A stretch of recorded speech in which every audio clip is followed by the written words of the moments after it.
I'd like to think it's a trend that's going to become more and more mainstream because I'm optimistic, but I think sometimes you realise we've still got a lot of work to do because no farm can operate just as a single island. It has to be lots of farmers working on lots of different projects to make a huge landscape-wide change that's actually going to make a difference. When we started making cheese 10 years ago, it was Finlay's farmhouse cheese, and just kept being said, right, so what does that tell anybody other than somebody called Finlay is making cheese? And just kept pushing and saying it's got to be the ethical dairy, it's got to be the ethical dairy. And eventually we relented. It asks a question and people will come and say, so why the ethical dairy? And that just opens everything up. They wouldn't come to you and say, so why Finlay's farmhouse cheese? We're tenant farmers here, you know, so it's not easy. It's trying to prove at a working farm level it is possible to be respectful, to be empathetic, to be ethical and still be profitable, you know. And that is the difficult bit, is because the farmers don't believe that you can be profitable and deliver all this so-called public goods, but we can. We've almost sacrificed our local community, which was the agricultural community, where we have become outlawed in a way, you know, because we are challenging the very roots of the conventional farming belief system, and it's very distressing for anyone, where someone comes along and tells you you're doing something wrong when you think you're doing the right thing, and you've been told you've been doing the right thing by everyone that you come into contact with through education and through social and through business. There is huge pushback from the industry right up to politicians at the top, because they see the model that we've got as being a threat to jobs and growth.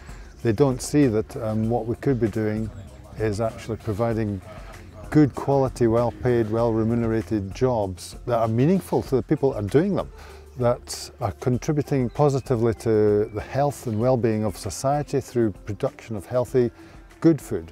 That is where the emphasis should go. It should be going into supporting the health of the soils and the crops and the animals and the people, not corporations, which is where all money is going at the moment. It's 27 acre in this field. If you set the plough in it, you'll be lucky to plough 18. But that doesn't mean that the rest of this has no value. It's got shelter, it's got a beauty of its own, never mind the wildlife habitat. There's tons when you really stop to look. When they move to an area-based payment, a lot of these high nature value areas have to be excluded for the claim. So you're effectively telling me that's worth nothing. And because it's worth nothing, folk rip it out, try and make the land eligible.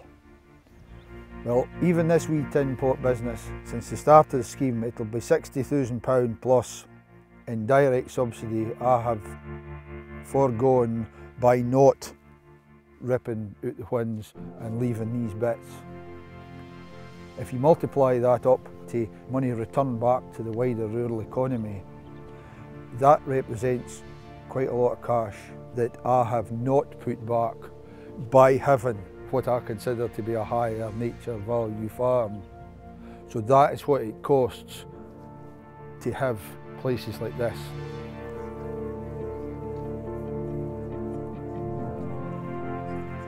Although people want higher welfare, they want it as cheap as possible.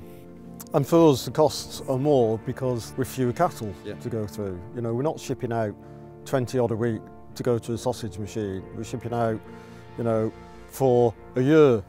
I think there's just got to be a wider education on the whole, you know, down to where the food comes from, the welfare, as Francis was saying, but we've got to look at the cost as well. To put food on someone's table is really not cheap. I mean, the main challenges for us are trying to become a viable business, because nobody's doing it here because it's a really difficult thing to do. Other challenges are, I guess, price. How much money we need to make, yet still make it affordable for people is kind of something that we're balancing at the moment, and to make it accessible and affordable for the producers as well. There's no kind of one template about how you should run a food hub, but on the Open Food Network, there's a lot of kind of similar type businesses. So it's been really great chatting with them, finding out what they've learned. Every hub we're learning how to improve and how to get better and how to get more efficient. Our biggest challenge is the lack of hours in the day. And then I guess financial challenges, like food doesn't cost very much to buy, so it takes quite a lot of effort to grow enough to, make a living. It's not easy. It's certainly not a part-time job. If you want to do it seriously, you need to be here all the time. The main benefits is the food. We don't go hungry, ever. Yeah.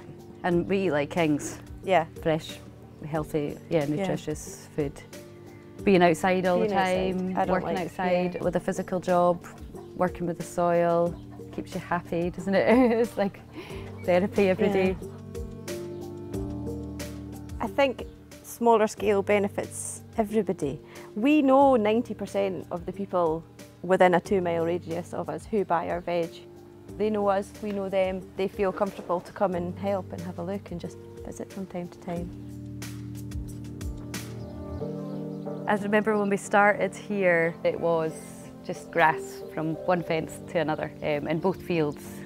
We had this thing about docks, like we've got to take out the docks, And then actually now we're like, they're really deep rooted, they take in nutrients from deep in the soil, they're then putting that back out on the surface.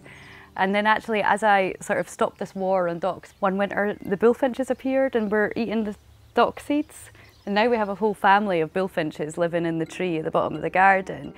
Yeah, it really gave me quite a lot of hope actually to see how quickly things can change and how quickly nature can come back,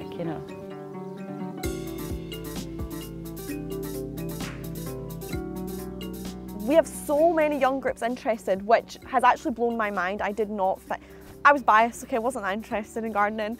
But how many young groups of people want to come down, and we have so much scope to offer workshops and skills and learning, but we need to have things here and the garden needs to be functional for those things to happen. This has been one of the biggest learning things for me is it's a community garden. Ask the community for things. You don't have to have it all set up and perfect. It's the community can come together to donate and to build and create it. It's helped me to garden better in my own garden and better for the environment and better for myself, I think, really. The one thing that I think I would wish people would understand is that it's okay to abandon your traditional ways, say for example digging, to try to understand that not always digging everything is okay, and not only okay, it works really well. And even some of the volunteers who've been doing it for months and months, they still question it, not in a challenging way, but just they can't quite get their heads around it because we're all older really, and I think it's something that we've grown up doing. But as the project continues, as it progresses, we can see that it works. We can see with our own eyes and our hands that the soil is better for it. And we feel that it's not a bad thing to show people when we've done things that haven't worked, because we learn that way and we can also make people feel slightly better. It's not perfect. Folks start talking to one another, even if they don't know them, but the tables and chairs are so close, so before you know it, the whole place is buzzing with conversation. And people come down just purely to have that interaction with others. In fact, the negative part is we just don't have enough room now to cater for everybody who wants to come. There's a lady that comes in, Dora. She says she sat down at many a restaurant table and looked at like a crab and lobster on the menu, but she didn't know if she liked it. So she wasn't going to spend 15 to 20 odd quid to find out she didn't like something. She says now she loves being able to come in. She's tried scallops, she's tried crab, she's tried lobster and found out she likes them all now. And like you get a sense of achievement out of that you've actually opened somebody's horizons basically to something they didn't actually know they liked.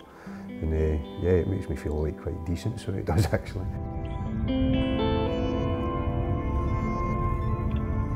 There are people who come who are sceptical because they say, so what makes you ethical? And then by the end of the tour, by the time they've seen the cows and calves, and heard the whole farm system, they're absolutely on board, and that's very gratifying as well.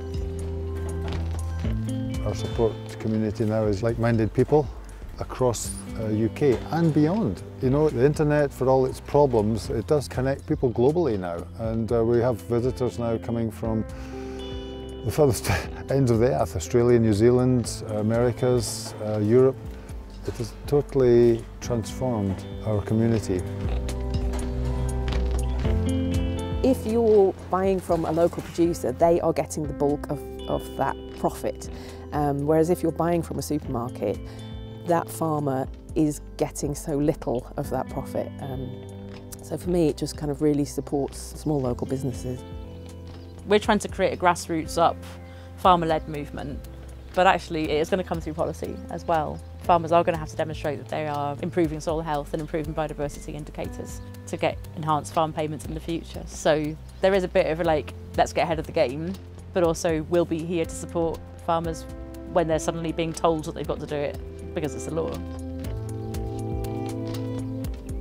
I would like to see policymakers understanding, acknowledging what farmers do. It's not only about taking that brown envelope and about ticking the boxes. Because we live here and want to work here and probably grew up here, we do care about it. Most farmers really do care about it. I don't want to say, oh look, we do everything right, because I'm sure there's always things we can do better. But I think there's an awful lot that we do right. Especially in Dumfries and Galloway, I think we're very, very lucky that we've still got a lot of rustic kind of small holdings and people who are kind of in charge of their own farms. There's enough of us here who care, so it's almost developed a community, and then it becomes easy for other people who are maybe just on the fence but not sure how to start. You kind of almost gather a bit of momentum, and I think that's why regenerative is a trend that's growing, because it's so easy and so welcoming for people to get on board. And again, as soon as you start and you see the difference, then it becomes easier to keep going. Whereas I think a lot of people will try something a little bit half-hearted so the neighbours don't see and don't laugh. And if it goes wrong, then they're like, right, that's it, I'm not doing that again. That was embarrassing. But again, once you kind of get your foot on the ladder, it's like, this is a good idea. And when we talk about sustainability, we're also talking about families who are running farms who want to pass the farm on to the younger generation. So farmers are always looking for ways to kind of make their farm viable and continue its legacy.